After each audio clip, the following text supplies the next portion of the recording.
Hello YouTube, it's your boy the Foreign Pig back at it with my final Alestorm review. I am very tired, it's 1 o'clock in the morning, but I just listened to the new album, Curse of the Crystal Coconut, and what do I think? So it's been 3 years since the last Alestorm album.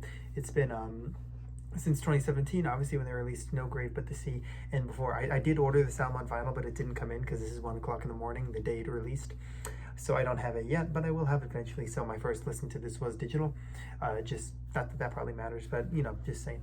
So it's been 3 years. So was it worth the wait? I mean, 2020 has been a shaky year for music. I don't think it's as bad as 2019. 2019 was a really disappointing year for music, but 2020, you know, there have been some really bad albums like F.A. There have been some pretty good albums such as the Heaven Shall Burn album of Truth and Sacrifice, Demons and Wizards 3, and then there's been okay albums like What the Dead Men Say by Trivium, and now we're going to this album. And what do I think of this album? I'm going to start with controversy right here by saying this is the greatest Alestorm album ever. I know you're expecting a big psych gotcha moment. This album sucks because this album had a little bit of controversy around it, which I will get further into the track by track when I can actually, you know, discuss that. But this is, I'm not making this up or trying to be funny and like be psyched this album sucks, it's the worst album ever. It's not. This album is fucking amazing. I'm not even, I'm speechless. Alestorm left me speechless. This brings back absolutely everything good from all their past few albums and brings nothing bad from it. It's not boring. There's no bad track or boring moment. Even Sunset on the Golden Age, which at the time is, which is, you know, at this time I said my favorite album, the best album by them, which I gave a 10 out of 10. Even that had Quest for Shifts, which was a pretty bad song. I'm trying to talk fast. But this has nothing. This is no bad songs. This is, I'm smiling so much and laughing because you're probably thinking, you know, I'm running the psych gotcha moment that I'm lying. I'm not. This is, I'm speechless from this. This album is not only the best album of 2020 by far, by a long shot. No album I've heard has even come close to matching this, but it's the best pirate metal album ever written. They take aim at their haters here, and they love, and I love that they do. They turned everything up to 11 here, including the tracks, which is that I didn't make that joke in my script. I just kind of winged that. Nice. There's no downtime here. Everything is just non-stop pure pirate metal. It's just really the songs that make it. So I'm just getting into the track by track now, starting off with track number 1, Treasure Chest Party Quest, and I turned off my mouse so I can't scroll down.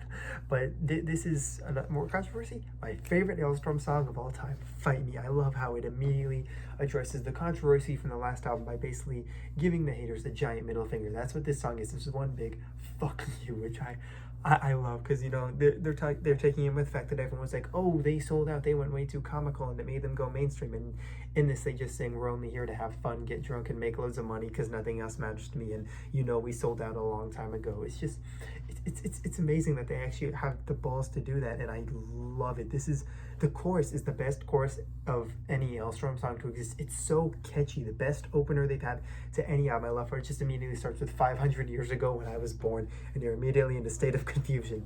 I stuff how much of a giant middle finger it is. Seriously, if you're upset that Alestorm has become too comical and not serious, you probably shouldn't listen to fucking pirate metal. So on track number 2, the third single they released, Fanny Baz, which is much like the first 2 singles, a fucking bop. It's a lot more tame and not so much a giant middle finger, but I have no problem with that. I love the post-chorus riff and the chorus itself. It's just a really good song. Everything about it works, and it's Alestorm really at their best. It's catchy, energetic, and just absolutely amazing. The solo, both the guitar and violin solo, because they actually had a lot of violin solos in here, which they actually got session musicians in for, because I followed them on Instagram. They got all this done right before the pandemic burst out, and I'm really happy they got a chance to, you know, finish this and have so many out. The verses, the riff, the melody, everything here just works for a really enjoyable song that leads into track number 3, Chomp Chomp. And I love the drum beat here. It really makes it feel like really energetic. Yet again, is another great song. It's surprisingly heavy, and it sounds like, I make this comparison all the time, but something off Metalizer by Sabaton. But if Alestorm made that album, the lyrics here are just really stupid as usual about crocodiles eating you, but it works because it's Alestorm. I was smiling the whole time while listening to the song and this album. I was smiling the whole time listening to this album. It's an amazing song that just keeps the momentum going, and of course I love the bagpipe solo, because who doesn't love a good bagpipe solo? So to track number 4, Tortuga, which is another one of my favorite Alestorm songs. I actually for a while liked this more than Treasure Chest Party Quest, but looking back, I think Treasure Chest Party Quest, which is really hard to say fast, is a better song, but I still absolutely love this song. It serves as a more subtle middle finger, and I love how different it sounds, how it kind of sounds like kind of a rap song, not really a rap song, but just that's the beat it has. Kind of similar to Poop Deck Party by Ramahoy. And speaking of Ramahoy, they get Captain Yarface from Ramahoy to do a feature on this, and it works here. I love the verse along with the first verse along with the ending, and just the chorus. It's just a really solid song. It's my most streamed song of April on Spotify, actually, and I just absolutely love it. Just how different it feels for an Alestorm song, and that's what I love here. They don't do, say, like on No Great But the Sea, where yeah, the songs are fine, but it's something that's been done before. Most things here are new and feel new and fresh in that they haven't been done before, and I just absolutely love that. Now we're on to track number 5. Stupidest song title, Zombies Ate My Pirate Ship. Which, I mean, took them long enough, but now we have an Alestorm song about zombies. I love the distortion guitar riff and the verse. The chorus is super melodic and catchy. It's stupid as hell, but it's Alestorm, so I love it. I love the screaming parts because they have the stupidest lyrics. I love the break with the female singer. I'm not sure who it is, actually, in the violin, because it sounded like it's meant to be super emotional and serious, but it's a fucking stupid song about zombies eating your pirate ship, and I love everything here, from the brass fanfare to the stupid lyrics to the riff. Everything here just works, and I love just how folky it sounds with the female vocals on it. So in track number 6, Call of the Wave, and it's a weird love child between Alestorm and 80s power metal, which of course means it's fucking amazing. I love the speed and intensity mixed with the violins. I spelled violins wrong in my notes. The verse is the best part in my opinion. It reminds me a lot of the song Wings of Serenity by Falconer, off actually my favorite album of all time, which you can see back there, the self-titled Falconer album. It reminds me of that, or like say Halloween or Gamma Ray, kind of that mixed with Alestorm, which is really good. It's super catchy and short. Wait, that's the wrong notes. It reminds me a lot of classic power metal, which I said, and I have a soft spot for that. The chorus is just so powerful, I guess, but not emotional. Just the atmosphere it creates. I love the solo here as well. Just so many things I love here. It's just it's a fucking 80s power metal love child with Alestorm. How can you not love that? So on to track number 7, Pirate Scorn, which is this song mentions Donkey Kong. 10 out of 10. It's super catchy and short song that just, it feels good. There's no other way to describe it. It's a feel-good song that you can't help but smile while listening to it. So once again, super catchy and short, but it feels fitting because I feel like if it went on too long, it probably would have been a little boring and held the album down, but it didn't at all. It added to it so much and took away nothing. So in track number 8, Shitboat, No Fans, which is a reference to the fact that they, on their Instagram, their bio used to be Ship Band No Fans. They changed that, now they have to Shipboat No Fans. I love this song. I mean, it starts off with the line, your pirate ship can eat a bag of dicks. It's a shorter fucked with an anchor. This song is it's just amazing. It's really short, so I can't say much about it, but just listen to this song, because if you don't enjoy this song, then you hate fun, and that is a fact. So to track number 9, Pirate Metal Drinking Crew, which this might be the new Alestorm theme song over, say, Heavy Metal Pirates. It feels similar in nature to a Treasure Chest Party Quest, just kind of a giant middle finger, especially just the chorus, especially with like, we think you suck, like that stuff. I'm not sure if it's directly aimed at those kind of hater people, but I think it is. I love the violin riff and the gallop during the verse, because I'm a sucker for good gallops. The chorus is super catchy, and it's stupid. Wait, I wrote in my notes, the chorus is super catchy and with stupid. I'm a fucking idiot. The chorus is super catchy and with stupid. It's everything I want an Alestorm song to be. I also surprisingly love the key change during the last chorus, because I normally hate key changes, but here it works. So now to track number 10, Wooden Leg Part 2, The Woodening, and I have a lot to say. It is like, this notes I actually put more than with my overall thoughts. So the opening fanfare sounds like a Glory Hammer song, like it feels like how Glory Hammer would end their album, which makes sense because they just last year released, almost to the day, released their masterpiece, Legends from the Galactic Terror Vortex. I loved that album. I want to talk about Glory Hammer on this channel one day.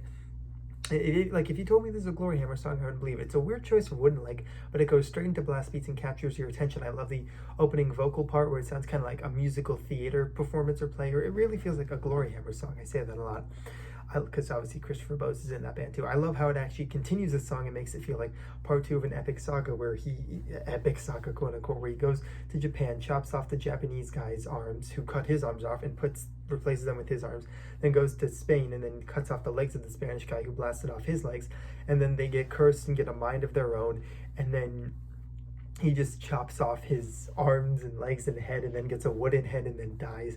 It's just I actually got invested in the 8-minute story that it was telling, which is impressive that it's 8 minutes and manages not to be boring. When, on the last album they had a near almost 6-minute song that was ridiculously boring, and here it's just so entertaining because it's wooden leg, especially during the last 2 minutes when they bring back the wooden leg riff and then just go full wooden leg, and just with the chorus that they had in the original one, which is wooden head, wooden head. It's so stupid, and I absolutely love this song. And now we're on to track number 11, the closing track, Henry Martin, which is this really good folk metal way to end this album. I admit, I wish it had ended on One Like Part 2, because they always end recently, like Glory Hammer, with the longest track on the album being, an epic closer that ties everything together. That's normally really stupid.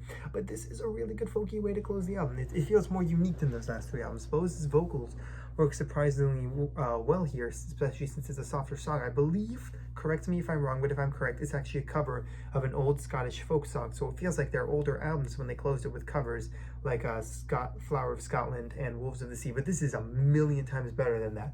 It's a good way to end the album. I consider it more of a bonus track, really, but it's a damn good one. So, my closing thoughts: energetic, catchy, and better than before. Curse of the Crystal Coconut is Alestorm's magnum opus that will likely never be topped, at least not recently. And no surprise here, my final score for Curse of the Crystal Coconut by Alestorm is a 10 out of 10. Anyways, that's my review for Curse of the Crystal Coconut. What 5 days of reviewing has led up to. Do you agree? Do you disagree? Be sure to leave a comment below telling me that. Like, comment, and subscribe. And tomorrow I will be uploading my final Alestorm video, which will be ranking their albums, which is really just going to be them in chronological order with one exception. But I'll get more to that, what I'm going to upload after that, because I actually really did enjoy making this Alestorm series. I didn't enjoy making the Trivium one because it was, they didn't get a lot of views. This one didn't get the greatest either, but it wasn't as long. Like, Trivium was really long to get through, especially because it was something I was a lot busier at the time than I am now, because now I'm in the last week of online school. I'm done with everything, but then I always had a lot of work to do. I was super stressed out and busy, and I felt like it was something that I started, just, yeah, I'll do this, and then I kind of forced myself to get through, and I ended it with an album that I didn't enjoy that much. I didn't enjoy What the Dead Men Say. I felt like I was a little too scared to really go into what I thought, but I don't think that's the greatest album, and I'm kind of disappointed in myself for that, but I didn't enjoy it as much. But here I really enjoyed it because I got to listen to Stupid Pirate Metal, and it ended with an album that I absolutely loved, and I'm happy that I got to talk about Alestorm. And they don't have as much of a discography, and it's just something I could do really quick, put it together, and it's something I enjoy just a lot more. And so, I'm really excited for the next series that I will be doing, which I will announce in my next video coming out tomorrow. I kind of went on a little bit of a rant here, but anyways, thank you so much for watching. Be sure to like, comment, and subscribe, and I will see all you people in the next video tomorrow for the final Alestorm video.